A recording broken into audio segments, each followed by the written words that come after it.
Democracy is an experiment, and the right of the majority to rule is no more inherent than the right of the minority to rule. And unless the majority represents sane, righteous, unselfish public sentiment, it has no inherent right.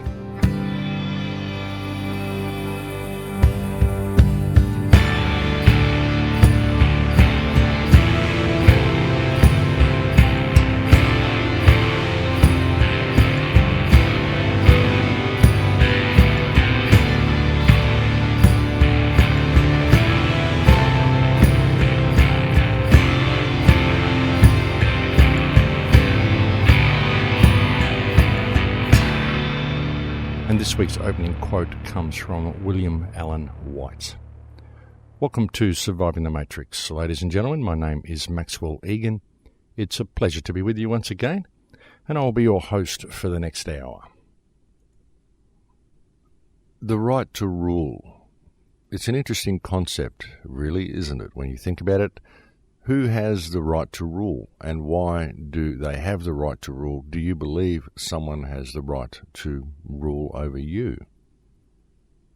And of course, one of the most dramatic examples of people believing they have a right to rule is the kingly line. People who believe that their DNA is better and more worthy than any other DNA, and so they claim the right to rule by blood. And what is it? What makes people believe they have this right? But more importantly, what is it about human beings that causes them to choose to give their power away and to view other people as having the right to rule them? Where does it come from? Why do we accept the rule of others? Why do we feel the need to be ruled by others? Why do we allow it to happen? What is it about the human psyche that causes us to do these things? It's an interesting question. You know, we all want to be free. We all want to be free to live our lives in any way that we can and do the things we want to do. But at the same time, we like to know that there are rules that keep us in line. We like to know that there is a guiding hand. We like to know that in times of difficulty, there is someone or something that we can turn to. And it's an interesting thing. It's like an adolescent or childish mentality that we seem to have. It's like we grow up into adults, but we never really become adults. We always run around as children. And we know that our parents are looming somewhere overhead, keeping an eye on us, and we sneak around and do things behind our parents' back. And this is the way we view government. We view them as the parents that we have when we leave our parents. And that's really what it is. It's new parents that we garner as soon as we leave our biological parents. We have these new parents, and this is the government. And we have the same type of relationship with government as what we did with our parents. If you think about it, you'll see that it is in there in your mind. There's this parent figure above you. There's always this guiding hand, this big brother that's there, that you know is there, and you know you have to answer to it. It may come and scold you. It may come and make demands of you, and you don't have a choice. You have to comply. And really that's the mentality that we have, the concept that we don't have a choice and we have to comply with what these people say. So where does it come from? Where does this authority come from? Why are we ruled in that way? Even though we are given modicums of freedom so that we feel like we are free, we're not really free at all, because we always have to come back to these rules and answer to these authority figures above. So in fact, we're not free, we are free range. And the interesting thing about this is that we know this. We know we are simply free-range debt slaves. We know it in the back of our minds. Even those people who don't profess to know it, inside, I believe that they do know this. At the back of their minds, it's just a case of willful blindness. And many of them even know that they're in a state of willful blindness, but they have willful blindness about being in that state. And the really interesting part about it is that people like this control to be there. People like to know that there is a hidden hand that will slap them on the wrist if they step outside of the lines. people like to know that they have parents that are going to look after them. And unfortunately, what perpetuates this more than anything else is pure laziness on behalf of the population, pure laziness on behalf of the individual. Most people are simply too lazy to take responsibility for themselves. And because we've been so lazy for so long and we've allowed this system to grow the way it has, what we've got now is a situation where once people do lose their laziness and they do choose to speak out, then they are very much in fear of doing so, simply because of the wrath that will be meted out to them by the powers that believe they be, and most especially by the police force and the legal system. And it's been interesting to watch this shift in consciousness regarding the police force and the legal system in our society, because back in the old days, most people used to view the police as welcome strangers, as people that were there to offer you protection. But now there are normal, everyday, middle-class people who, when they see the police, when they see a police car, they feel like it's a shark in the swimming pool. They see the police as being kind of lurking over in the corner, waiting to see whom they can harass. People don't expect respect or compassion or help or consideration from police officers anymore, and the same goes for the legal system. People don't expect justice from the legal system anymore. What they expect is to pay a lot of money and to have the judge always favour the corporation or the government, because that's what the judges are now doing. That's what the legal system is now doing. The police and legal system are being used as mechanisms not to protect the rights of the people, but rather to inflict the government's will upon the people. And that's a very unfortunate reality that has been created in the world today, and people are beginning to wake up to it. Normal, everyday, average people are now looking at the world this way and looking at the police in this way and looking at the legal system this way. And they're becoming quite fearful of the system. And this is preventing a lot of people from speaking out as well. A lot of people that are awake don't speak out about the system. They don't question authority in the right way because they are in fear of the attitude that they'll be greeted with. Because you attempt to bring this information to someone, you attempt to approach a police officer or anybody and deliver a complaint of this kind, question anything like coal seam gas mining, question what the Attorney General of Queensland has done with the new anti-bikie legislation, and you are greeted with hostility at the police desk straight away. So you're not able to go and report any abuse of power to the police force because they simply won't allow you to file the report. And if they do, they won't give the report the attention it requires, and they will attempt to use it against you in whatever manner that they are able to do so. And that's the unfortunate reality. So the question becomes, what do we do in order to address this situation? Well, as I've so often said, it's very difficult to go down the path to legal remedy because there are very few legal remedies that exist, simply because the people who are the problem whom we wish to use the legal system against are the very people who wrote the rules down. And so the system isn't constructed in that way. And even if there is a remedy for the situation within the legal system, you get tied up in red tape for so long, and court cases are dragged out over so many years that by the time you get any satisfaction at all, it's simply a compromise, and it's usually years after the event, and the environmental damage has long been done, or the people you were attempting to protect have often died in the time it's taken for the court case to come around. So there's never any remedy to be found from that direction. And this should be apparent to everybody simply by looking at the legal system and looking at the track record of what it's done to society and what people have gone through when they've attempted to stand up against the government or against the corporate rape of this planet using the legal system, standing within those parameters. It just never works, folks. So there's got to be another way. And as I've said a million times on the show, the best way, the simplest way, and the most powerful way is in the power of community. Because we have the strength of numbers to achieve anything we want. And if the people of the nation decide that they would like change and they would like the government to carry out a certain task for them, if we would like the government to stop dredging the Great Barrier Reef, we could simply write a people's mandate and instruct them to do so. But the only way we can do it is with the power of community. That's why I've worked so hard. I've spoken so many times about the need for people to put down their stuff with each other and stand as a united community. Because once we have that unity in our community, put common unity back in community, once we've got that, then we have the power to achieve anything we want to achieve. Simply through the strength of numbers and the strength and the power of a united and respectful community, we can command the government to carry out any action we want the government to carry out, because these people are public servants. They're our employees. But we can't get them to do anything because we don't ever stand up as one voice.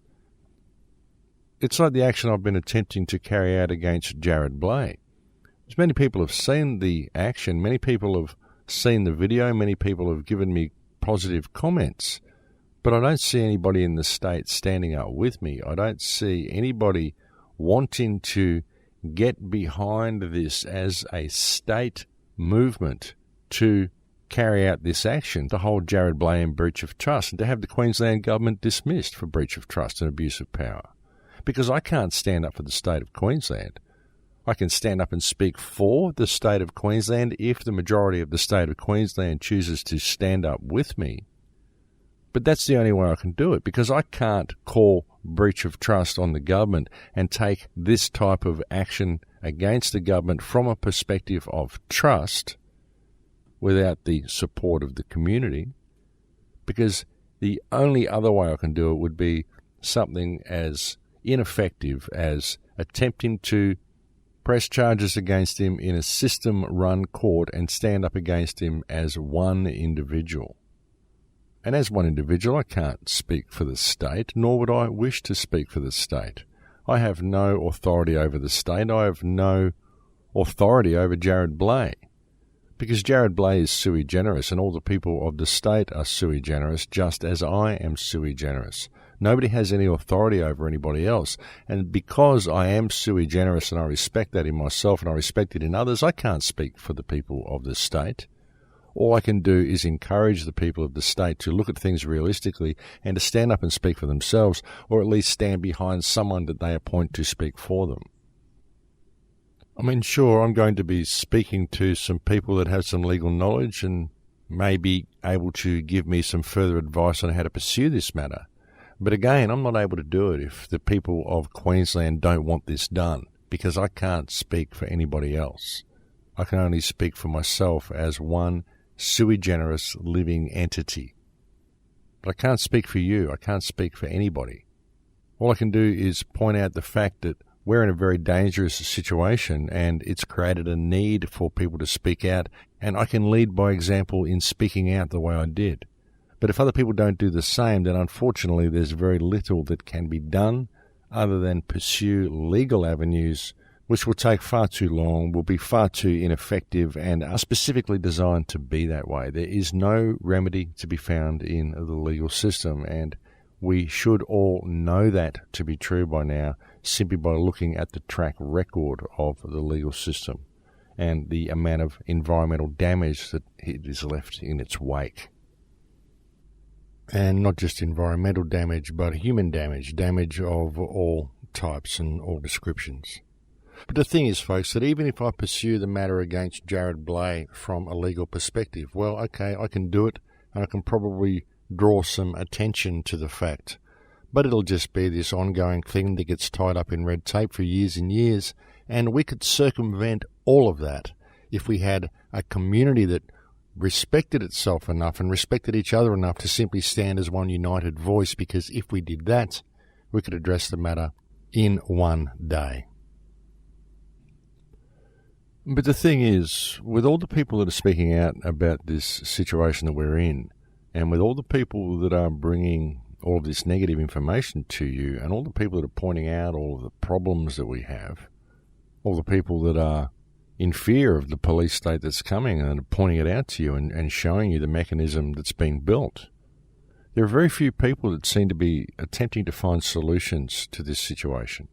And those solutions that people seem to offer always seem to involve impeaching the president or subpoenaing this person or subpoenaing someone else, or perhaps forming new political parties and voting people in and voting people out, or perhaps locating the guilty party within government and then attempting legal action against them. Although there's very few people that are even suggesting that. I mean, there's many people that are just speaking out against the system and pointing their finger and screaming out, boogeyman, and they're not actually doing anything about it. They're not doing anything to address the situation at all.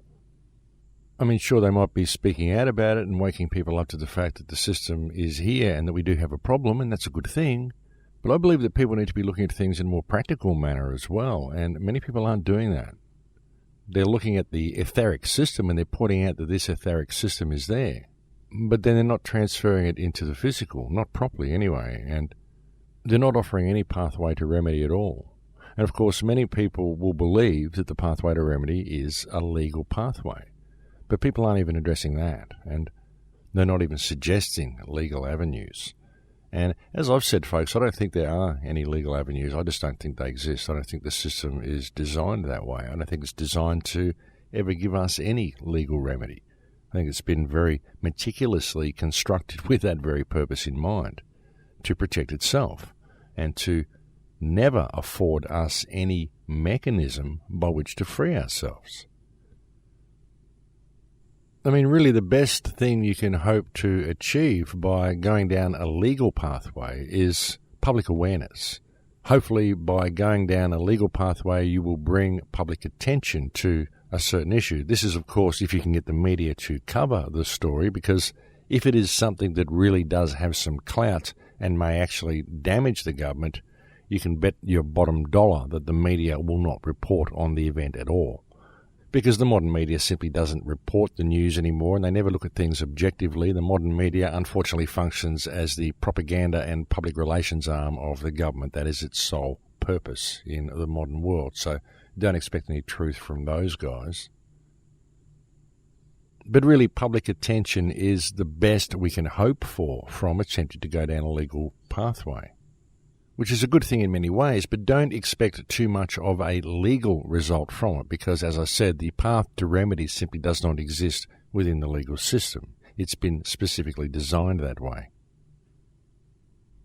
I mean, just try complaining about a politician. Try going to your police and saying you want to complain about a politician, about their actions. They'll laugh at you and tell you to vote him out and vote the next person in. But what do? You're voting in a new face to the same coin.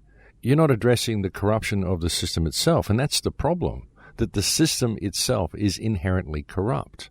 It's designed to milk the wealth of the people, and that has always been its purpose. So there's no point voting someone into that system. There's no point forming a political party and entering into that system, because no matter who you are, once you enter into that system and start playing by its rules, you are instantly corrupted simply via the corrupt nature of the system, because you are forced to operate within corrupt parameters. So what can you do? It doesn't matter if you're a person of integrity and wish to do the right thing. If you're going to go in and swim in that sludge, then what you're going to be using is the paddle that they give you.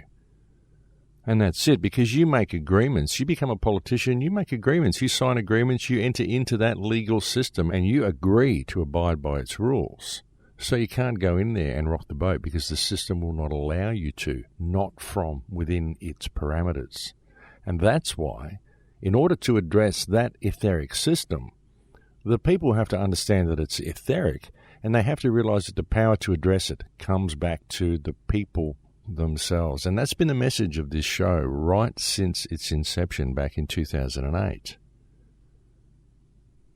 See, even with the demand to show cause that I released and aimed at Jared Blay, I addressed the whole situation from a perspective of trust, in the hope that other people would stand up and want to do the same thing, to realize that we don't actually have to play by the rules of the system. We don't have to play by its parameters. We can call them out and say, hey, you've done the wrong thing. It's as simple as that. And if the people of the state choose to stand up and do something about it, we can do something about it. We don't even need the parameters of the system. But even when you're doing this, you've got to present it to people in the manner that I did, because most people believe the legal system's real.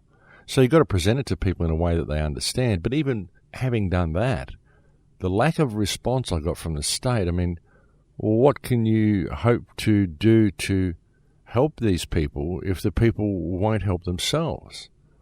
That's the question. You know, a lot of people are so locked into the system, and they're so locked into fear, and they're so disorganized within their own brains and within their own minds that they really believe they can't do anything, and they really believe that even if there is a problem, just because this person's speaking out, they're going to fix the problem, that they don't have to participate themselves. But really, it's all about participation. And that's what we've got to do, folks. We've all got to participate. We can change the world any time we want to do it, ladies and gentlemen. All we have to do is get involved. And that's what I hope to start this year when I launch the Full Circle Project. You've heard me talk about the Full Circle Project quite a bit lately, I'm sure, if you're a regular listener. And it will be coming later in the year, folks. I'm just extremely busy at the moment. I've got 3 speaking seminars coming up at the end of February through March for Truthology. These are the Freedom Summits. You'll find a link to them on my website. And please do be aware that the proceeds from the Freedom Summits are being used to save girls from the sex slave industry in Cambodia. And so that is a very worthwhile thing to support. So if you're in Sydney, Melbourne or Brisbane, I urge you to come along to these talks. There'll be a wealth of information there for you. And so yes, that's been taking up a bit of time and energy lately. Plus, producing these shows does take up quite a bit of time each week. But I am still sorting through footage from the recent trip to Peru for the upcoming film in my spare time, and I hope to bring that to you as early as possible. But I'm simply not going to be able to put the work I would like to into the film until early March when I finish the upcoming seminars. So it's just a matter of juggling things and seeing which ones need to be on the front burner and which ones need to be on the back burner, folks. But I'm working on it. And the film will be released and the Full Circle Project officially launched as early as I am able to achieve it. It's not easy sometimes, folks, doing 5 or 6 things at once. And it's not easy remaining calm in the face of the storm that appears to be rapidly approaching on the horizon. I know I have managed to remain calm for the last 6 or 7 years on the radio show, but we really are facing a situation now where people do need to pay attention. They do need to start getting involved in their local community. This is why I've been so full on the shows lately. You might have noticed that since I came back from Peru, the shows have kind of taken on a bit of a new hue. Because when I was in Peru, the damage that I saw while I was over there and the messages that I got, the downloads that I got and the messages that I received from Spirit conveyed to me a real sense of urgency for people to get involved and people to really start participating in reality. And the sense of urgency that I felt was very compounded for me actually when I arrived back in Australia after being in Peru. Because when you're in Peru, you just have a feeling of freedom. It just feels different. The energy just feels different. And as soon as I stepped onto the tarmac in Australia, I could feel the energy. And just being back in Australia and seeing the amount of police everywhere and seeing the amount of control everywhere, it was really quite a shock to see it, to just realize how controlled this society actually is. And it's all beneath the surface. It's all right there, but the people just can't see it. And this feeling also instilled a sense of urgency into me, and that is why the shows have taken on a different feel to what they may have had before I went away. As I mentioned, I think last week, sometimes I get concerned that I come onto the shows and I speak too calmly and I calm people down too much because I wish to provide information to people in a calm and empowering way, but I don't wish to lull them into a state of inaction. That is most certainly not the purpose of these shows. I simply maintain a calm demeanour, because I figure that if I manage to just nail it in a nutshell one day and release a show, the show that you can take to someone who is asleep and it will wake them up, then it's going to be best if the person speaking on this program is speaking in a calm and eloquent way. And so that's why I've attempted to do this on every show, just in the hope that that show may be the one that you can go and play to your neighbours. And I'm sure the last thing your neighbours want to hear is someone screaming fear at them. And that's why I have presented the shows in such a calm way, and why I've always used very simplistic terms. I try to avoid obfuscation. I try to avoid using big words. I try to avoid over-intellectualizing anything, because I think it's counterproductive. I think that people need to have things spelled out for them in as simple a manner as possible, because people don't want to have to think about things. They don't want to have to go grab a dictionary to understand what you're saying. They just want to be told in pure black and white, simple terms, what the problem is and why they need to pay attention to it. And that's what I've attempted to do on the shows. That's why I've always maintained a calm demeanour. But I hope it's not too calm, ladies and gentlemen, because I don't wish to calm people down into inaction. I think now more than ever, it's very, very important that people get involved. And it's in the spirit of getting involved that I did something like send the letter that I sent to Jared Blay and make the video that I made asking him to show cause. I actually did get a letter back from Jared Blay as well, folks, which was kind of interesting. He didn't address any of the issues that I'd raised, of course. And he said that he was writing back to me because he was interested in addressing the concerns that I had at the government's plan to combat organised crime, which of course was not my concerns at all. What my concerns are the loss of rights that have occurred in Queensland as a result of this corrupt legislation. But what he said in his letter was that he makes no apologies for the legislation, and he openly said in the letter, and I quote, "A person charged under the new laws has the opportunity to prove that the organisation to which they are connected is not an organisation that engages in criminal activity, and any person who can prove this has a complete defence to the criminal offences created or aggravated by this legislation." So with that statement, not only has he confirmed what I've been telling you all along, that the crime is created by government, by saying that the offences have been created by the legislation, but what the letter also says is, yes, Max, it's a case of guilty until proven innocent. But if you can prove you're innocent, then you will be free to go. And think about this, folks. I mean, how do you prove that you haven't done something? You can't. You can't prove you haven't done something. That's why the onus is always on the accuser to prove that someone has done something. This is like asking Saddam Hussein to prove that he hasn't got a nuclear weapons program. If it doesn't exist, how can you prove that it isn't there? It simply isn't there. That's the danger of this legislation, folks. How do you prove you haven't done something? It's impossible.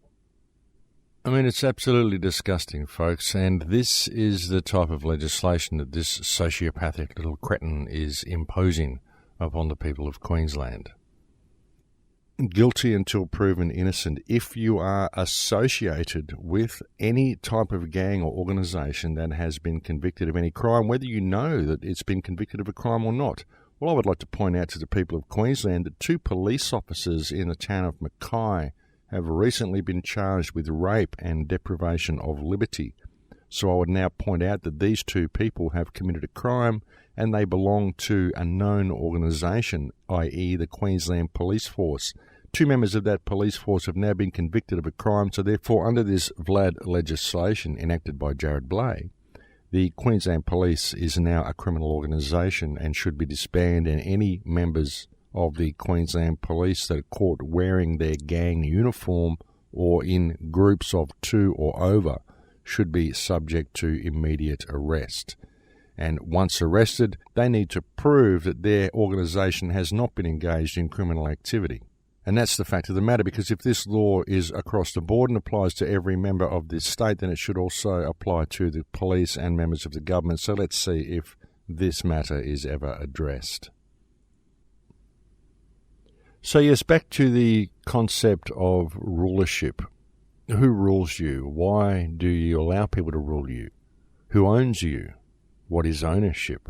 Why would you allow someone else to own you? Why would you allow yourself to be a slave? Why would you allow yourself to be ruled? And even in acknowledging this slavery system and in acknowledging that our governments have quite literally elevated themselves to the position of rulers, in attempting to emancipate yourself from this system, why would you be looking to someone else to do this for you? Why would you be looking for a leader or a ruler to rule the way out of this situation? Because again, it comes down to our propensity to give our power away to others. Even when we find ourselves locked within a slavery system, we find ourselves and our lives controlled by other people. In order to extricate ourselves from this system, we look to others. We go down the free man rabbit hole. We look for the right piece of paper to send off to somebody, the right form to fill out. We join a movement. We look for the right leader to lead us back to safety. What is it that causes us to do this? Why don't we take responsibility for ourselves and attempt to find our own way out of the mess? And the reason we don't is because we simply are unable to find ourselves within the mess. And that's a real problem, because the truth of the matter is that the only path back to freedom lies with yourself. And this is true for every individual out there. There's nobody who can lead you back to freedom. You can only lead yourself to freedom. And the way to lead yourself to freedom is to realize that you are already free and that the system you believe enslaves you is actually a fiction. It's just an idea. It only exists on paper. It's just a meme. That's all it is. The system only exists in the ether. And so that's where the remedy to addressing the system lies. It lies in the ether. It lies in you changing your perspective of who and what you are, and of what the system is, and of what your relationship to the world and the people around you is. That's where freedom lies. And that may sound very simplistic to some people, and they just may not be able to see how it works. But it does. The problem is that they're attempting to address this etheric system by physical means, by sending paper in, by filling out forms, by doing all of the stuff and sticking within the parameters that have been created by the fiction itself. And they're working within a fictional world, when what they've got to do is address the system from its root source, which is in the ether. And that can only be done by changing your perspective and looking at things from a different angle. Many people have said if you change the inner world, you can change the outer world. And this is how it works, folks. Because once you change the inner world, you can change the way you interact with the outer world. But it isn't by sending paper around. It's by treating the people that you interact with differently. By treating everybody, including yourself, as a unique sui generis expression of creation. Each one as valid as the other, and each one under its own jurisdiction. And I know that sounds far-fetched to people, but it's true, folks. It works. You can change the world by simply changing the energetic state that you're in. The thing is that everybody has to do it. Well, at least a large percentage of people have to do it. Not everybody. Really, just the 8% who are awake, the 8% of humankind who simply can't be programmed. Those who know that the system is fiction simply have to change the way they interact with it. Because by doing so, they can lead by example in what they do, and they can set a standard for the rest of the community to look to. And they can help guide those people who want to be free but don't know how to do it back to the path of self-discovery. Because that's where freedom is. It lies in true discovery of yourself. That's the thing, like nobody's going to come along and save you. Nobody's going to come and save the day. Even the legal action that I wish to take against Jared Blay and the Queensland government, like I said before, the best I can hope to do with it is garner public attention to this incredibly important issue. But ultimately, the issue will never be addressed properly unless it's addressed from a perspective of trust. And that will only happen once each individual is empowered into knowing who and what they are, and standing in that power. And that's what this is. I mean, this is a great opportunity for the people of Queensland to realise that, hey, hang on a minute, we've just got these guys in suits that write all this stuff down on pieces of paper, and they believe that because they're doing it, we have to go along with it. But we're better than that. We're worth more than that. We have more power than that. And these people are actually our employees. I mean, this is a great opportunity for the entire state of Queensland to stand up and say, hey, enough is enough. We're calling you out. And if the state of Queensland doesn't do this, then we're going to be in for a very difficult time ahead. And the rest of Australia needs to pay attention as well, because this legislation will go out to other states. They're pushing it now. There's propaganda pieces, even in hippie newspapers over the border. In northern New South Wales, there's local magazines that promote a hippie culture and a flower power kind of a mentality, but they're promoting the concept that there are these terrible biker crimes now happening in New South Wales, which is completely and utterly ridiculous. And what it's all about is pushing this legislation through in every state that they can. And it's a trial model, folks. They're trialling it here to see how it works and how easily they can get the people to accept it. And then you'll start seeing it introduced overseas as well. If they can create a working model here, then they'll use it as a testing ground for this legislation in other areas.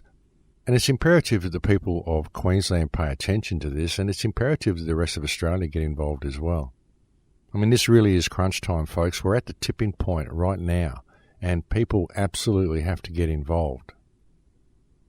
And look, I've been saying this on the air for 6, nearly 7 years now, that people need to get involved. People need to start breaking down the barriers in their community. And now's the time you have to do this, folks. Hopefully a lot of people who've listened to this show over the years have already got gardens in place, have already got some sort of rapport with their neighbours and some sort of rapport with the community around them and strong support groups around them, because you're going to need them coming into the times ahead. And it's imperative that people start addressing this situation head on, especially here in Australia. It really is a crucial time for this country. As I've said on a few of the previous shows, Australia has been earmarked for some massive mining operations that are due to start in the very near future, and people really have to start paying attention to this. We're losing all of our food bowl, and most of Australia's food is already imported from overseas. Unfortunately, many Australians eat frozen food, which all comes from overseas. Ironically, most of our best food is exported to China, where it is served on tables over there. And that's quite ironic when you consider that our food bowl is about to be destroyed by Chinese mining companies who are about to turn the entire Darling Downs into a coal mine. So one may question where they are going to be getting their food from in the future. But that's just a little side note anyway. But the thing is, the point I'm trying to make here, folks, is that even in attempting to extricate ourselves from the system, we look for rulers, we look for leaders as a means of doing this. We don't ever look to ourselves. We don't ever look to the power that we've got. And really, when you find the power that you've got, when you discover the truth about yourself, it's like you've been asleep for your whole life. It's like you suddenly wake up to a new day where the sun is shining. You lift your arms and you brush away the cobwebs and the clouds, and you clear away the fog from your eyes, and suddenly you can see reality clearly. Many people wake up to the world, they go outside, they look outside, they see the city, they see the world that we've created, and they often almost go into shock, because once you do become awake to your true power, it becomes so obvious and so clear as to what the remedy is and how easy it would be for us to extricate ourselves from this system if people simply change their perspective. And I've been saying this for 7 years, folks. We could do it in one day. If people were simply to wake up to themselves, we could change the world in a single day. And people see this and they simply can't believe that they never saw it before, because it's so obvious and it's always been there right in front of their faces. And so they do. They just go into shock. They go into shock, they go into despair, they go into fear, and they lock themselves away and go, oh my God, what are we going to do? And that's very often the first reaction. But when you have that moment of clarity, when you step into the sunshine, it becomes mind-boggling how simple the solution to the problem actually is. Because all you actually have to do is change your perspective and change the way you interact with the world. And it's getting to the stage now where we need to do this. And those people who are awake, those people of the 8%, you need to get involved. You need to start leading by example, because that's the only way we're going to make a difference.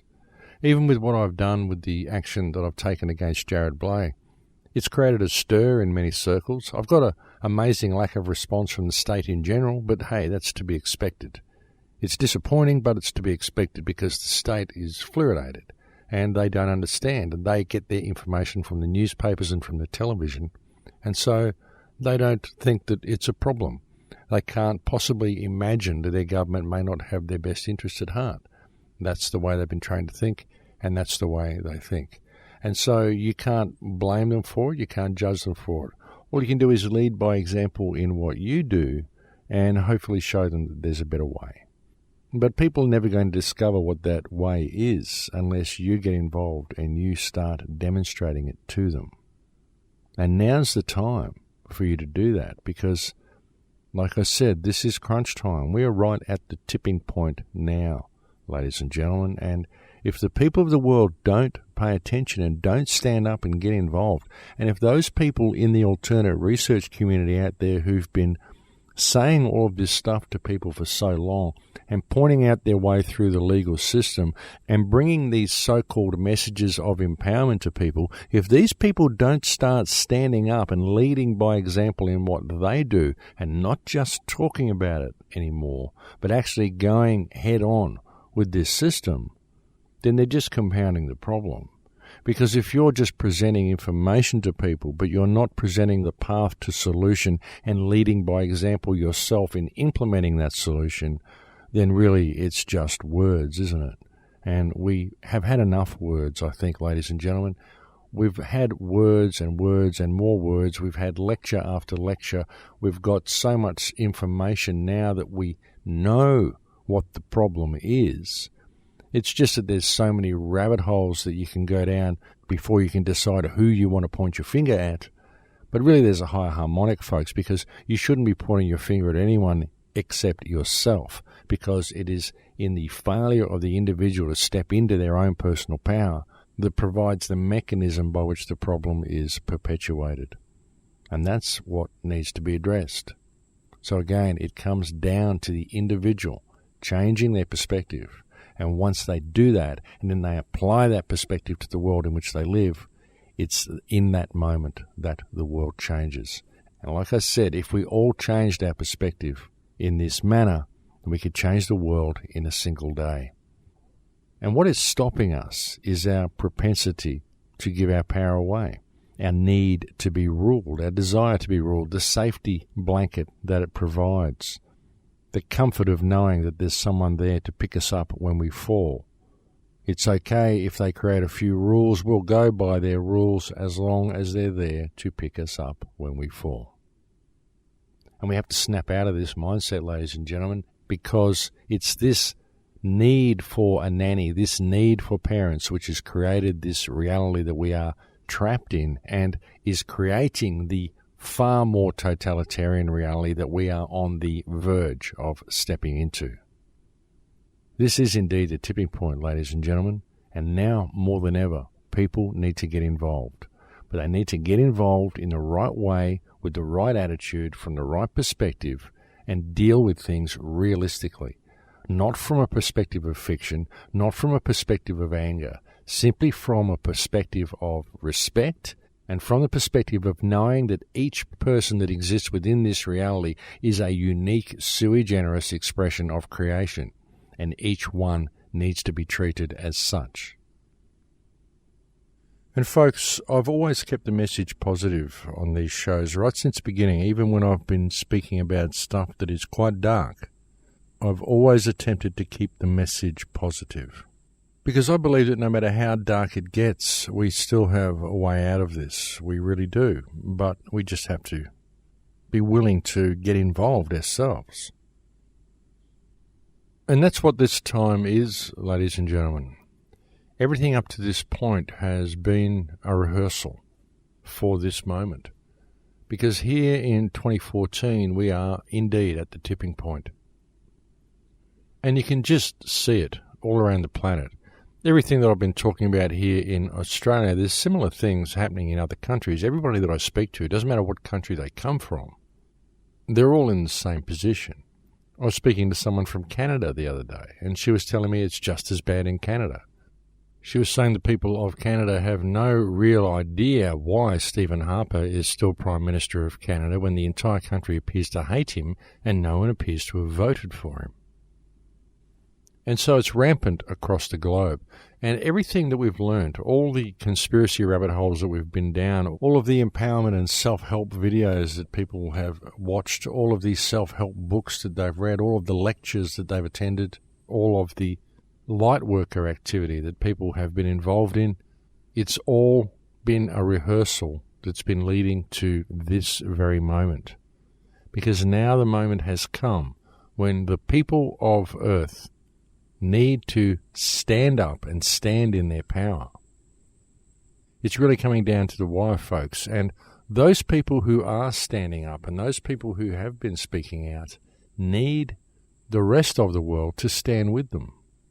People who've been leading by example in what they do and speaking out about the system and like doing it publicly making statements about it and really pushing the envelope with the powers that be and questioning their authority.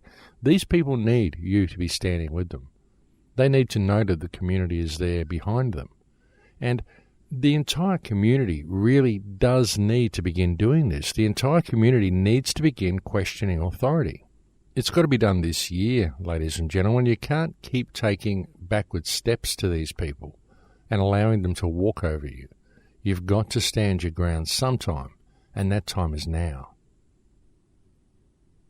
Now, like I said a few shows back, we now have so much ammunition with which to awaken people. I mean, there is so much evidence of government corruption. There is so much evidence of the slavery system that is now in full view that the fuel that we now have with which to light the fire in people's hearts is phenomenal. It really is. We've got so much information there now, folks, with which to demonstrate the control mechanism to people, and so much stuff we can show them to demonstrate how their rights are being removed, how it's happening on a global scale, and what the path to remedy is, that we really should have no problem in pointing out the obvious to people anymore. I mean, people who may have once referred to all of this as a conspiracy theory are now seeing the obvious right in front of their faces, that it is not a conspiracy theory at all, and that there has been a concerted effort which has been made behind the scenes for a very long time in order to bring the current global control mechanism into being. And it's a control mechanism which is growing exponentially all the time. This is what the Trans-Pacific Partnership Agreement is about. I spoke about that a show or two back. This is what the EU is about. This is what all of these regions are all about. It's about centralizing control of the entire planet. And it's all coming into being now, and it's all blatantly obvious to anybody who chooses to look. The problem is that most people, even if they see it, they just don't view it as being of any importance. They don't see how a trade partnership between the Pacific region can in any way affect their lives on a personal level. And they think this because they're simply not paying attention. But again, it's very difficult to judge them because they are trained to think this way. People are trained to not pay attention to what is important. They're trained to give their attention to things which are not important. That's the thing about this society. It's very, very careful to control what people give their attention to and what people focus on. That's one of the most insidious parts about it. And this, of course, is the result of the economic and social pathogens that most people adhere to. You find that most people's lives revolve around economic and social models, or an economic and social reality. And that's what most people do with their time. And that's how most people judge themselves and judge their own self-worth, by their own economic value and by their own social status, both of which are fictional, and both of which are a result of this society and a result of this civilization. And that's really one of the most insidious things that this civilization has done. has been to infect people's minds with these pathogens, because these two pathogens are very, very effective at disconnecting people from any connection that they may have to the earth that we live upon. And that's one of the biggest problems that we face. You know, really, folks, when you look at this whole system, you see how far we are from reality, how far we've been disconnected from what we should be. And the path back to what we should be almost becomes unmeasurable. It really does. We have strayed so far from reality that when you really begin to grasp the depths of our error, then it really does become quite mind-boggling, because we do have such a very long way to get back. And just understanding this, understanding the depths that we have strayed from our path, when you really begin to see this, you begin to see that there is no easy fix.